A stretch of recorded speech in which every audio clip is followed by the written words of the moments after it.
Hello, my name is Natalie Kowalczyk, part of Arabic 150 at the University of Illinois, and I'll be discussing the topic of the conflict in Syria. Specifically, I will focus on how the events at the start of the Arab Spring mobilized uprisings in Syria, calling for the fall of the long-standing authoritarian regime.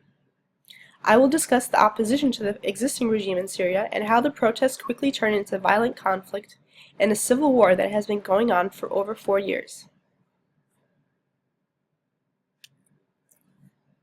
The Arab Spring refers to a wave of protests and uprisings that began in 2010 and 2011 across the Middle East and North Africa.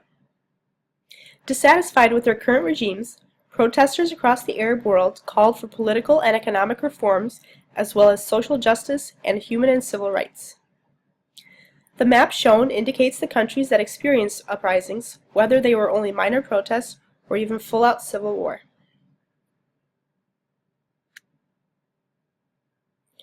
The Arab Spring began in December 2010 when Mohamed Bouazizi, an unlicensed fruit vendor in a rural town in Tunisia, set himself on fire in front of a government building. A police officer had tried to bribe Bouazizi in order to let him continue selling fruit without a permit. Since he did not have the money to pay the police officer, his fruit cart was confiscated. His self-immolation was an act of protest against police harassment and corruption. The act was captured by cell phone videos and shared with the world through the internet. By setting himself on fire, he simultaneously set a figurative fire in the Arab world. People were outraged and anti-government uprisings spread rapidly.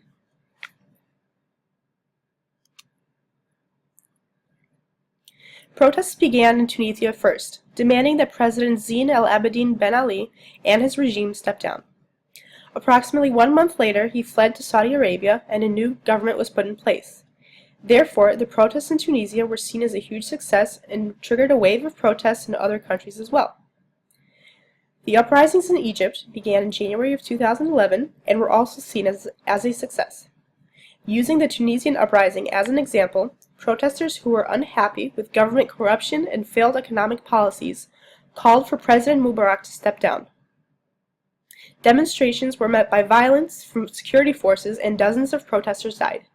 However, protesters stood firm and ultimately Mubarak resigned in February of 2011. The fall of the Mubarak regime resulted in the rise of similar protests in Libya. Protesters aimed to end the political rule of their leader Gaddafi. Unlike in Tunisia and Egypt, violence escalated quickly in response to the protests in Libya, resulting in a short civil war. The civil war ended in October of 2011 when Gaddafi was captured by rebel troops and killed. The effectiveness of the uprisings in removing regimes, particularly in Tunisia and Egypt, was a promising sign for Syria. Syrians in opposition to the existing regime hoped that protests of their own would have the same rapid effect. The events at the beginning of the Arab Spring were motivation for Syria to rebel against their current regime. Smaller pro-democracy protests had already taken place in Syria, but one event in particular triggered the very evident involvement of Syria in the Arab Spring. This event took place in March of 2011, when 14 young Syrians in the city of Daraa were arrested and reportedly tortured for writing anti-government graffiti on buildings. The anti-government writing was the popular slogan used in the uprisings in Tunisia and Egypt, which said, "The people want the downfall of the regime." Protesters gathered to demand that the teenagers be released and demanded democracy and more freedom. In an attempt to subdue this protest, security forces decided to attack and kill unarmed protesters. Although this violence was the regime's tactic to discourage further protests, people in cities all over Syria began to protest against the government. The more people were killed, the more protests it led to. Protests called for the resignation of President al-Assad and an end to the regime. This demand would quickly result in a violent, full-fledged civil war in Syria that has yet to end.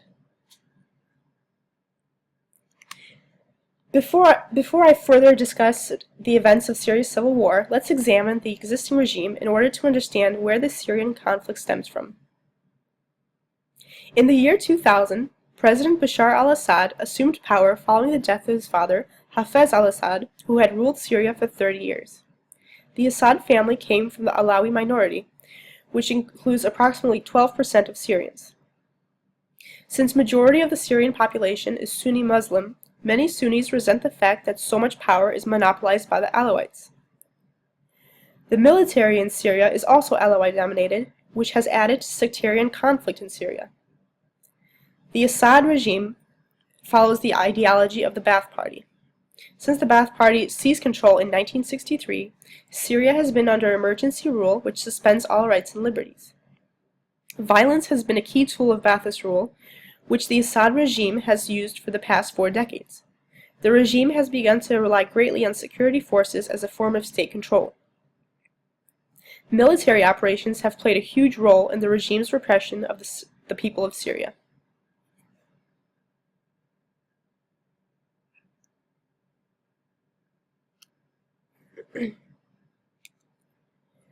After al-Assad assumed power in 2000, hopes of reform quickly disappeared, as power remained in the hands of the ruling family, and the one-party system left few channels for political opposition. However, the events in Daraa made people see no other option than to take to the streets to demand for reform. So who is part of the opposition? The uprisings attracted people from all sects and classes of Syria's society. Many soldiers deflected from the regime's army, particularly Sunni soldiers, and the Free Syrian Army was created in July of 2011. The Free Syrian Army is the primary opposition group and is composed of both deflected soldiers and civilians who have decided to fight alongside them. The extremist group, which stems from Al-Qaeda, the Islamic State, also known as ISIS, is also involved in the opposition. Their goal, however, is for the establishment of a caliphate. Most rebel groups are Sunni-dominated, and the sectarian conflict has played a major role in the Syrian war thus far.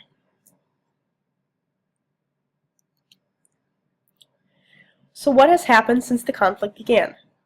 Since the conflict began in March 2011, there have been over 220,000 casualties in Syria. War crimes have also been reported from both sides of the conflict. Both the government and the rebel forces have been responsible for murders, rapes, and torture of the Syrian people. There is a humanitarian crisis happening in Syria at the moment. Over 11 million people have been displaced, with almost 4 million people seeking refuge in surrounding countries. Cities have been destroyed, and the state infrastructure is severely damaged. Aid has been given. However, the government itself has been reported to limit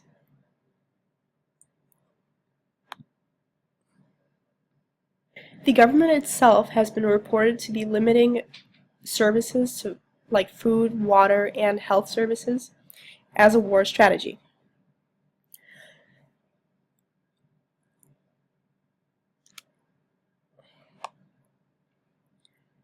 Here we have a graph that shows the death toll of the Syrian conflict starting from March 2011 up to March 2015, which shows the 220,000, which of course that number has increased since then. But if you look closely at the map, you can see there was a significant spike in deaths in the summer of 2012.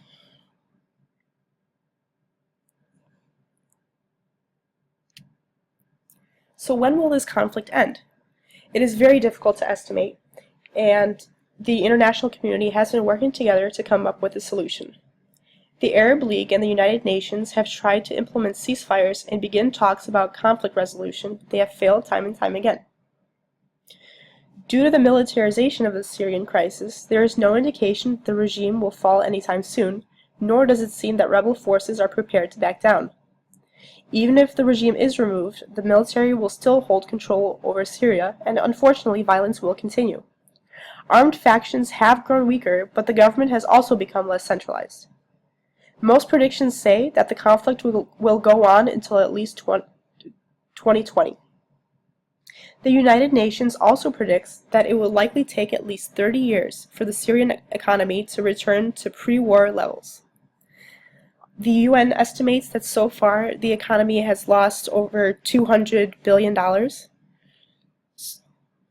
and hopefully Syria will not come out to emerge as a developing nation by the time that this civil war is finally over.